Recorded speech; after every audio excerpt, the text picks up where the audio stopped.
Hello everyone, welcome to back my channel. I hope everyone is having a wonderful day. Before starting the video, please go ahead and hit the subscribe button and give this video a thumbs up. Viewers suggested that the software engineer from Lionville, Pennsylvania, seemed more confident going into Tuesday night's episode as they hoped Nailish would end the season with a winning streak. Nailish was crowned champion after he ended Illinois-based government relations manager Jay Fisher's 3-day run on Friday. He successfully defended his title on Monday in what host Ken Jennings declared was a dominant performance against Spanish teacher Seem Duffel and Monica Anderson, a master control operator.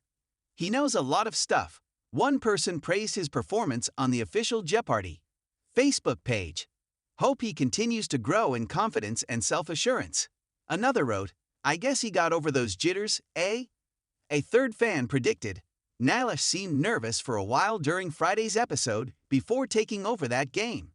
Seems like those nerves are gone and the rest of this week's competitors may have been in for a tough time. This champion is already one of my favorites, one comment read. He knows real stuff like literature, art and music, instead of pop culture and modern television. Another viewer added, he was so nervous at first. I felt so sorry for him. So glad he is winning. Hope he continues.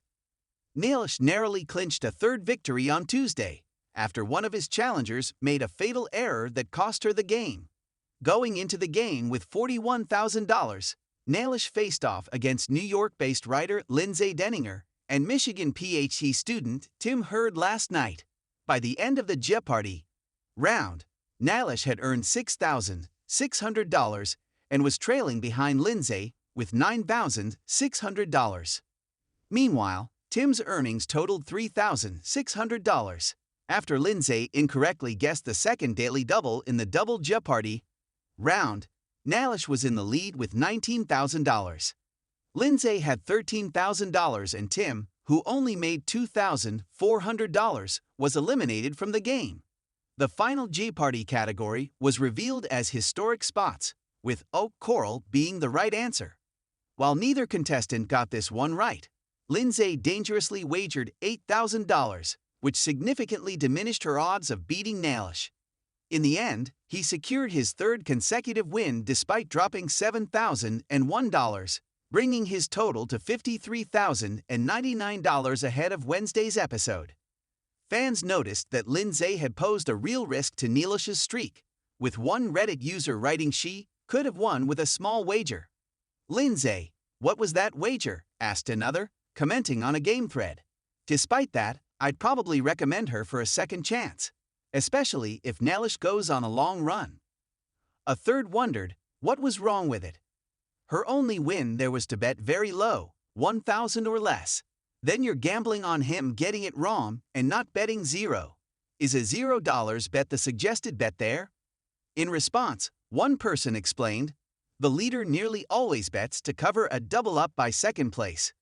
So the best bet is to stay ahead of what they'll have with that bet if they get it wrong. So cap it at $1,000.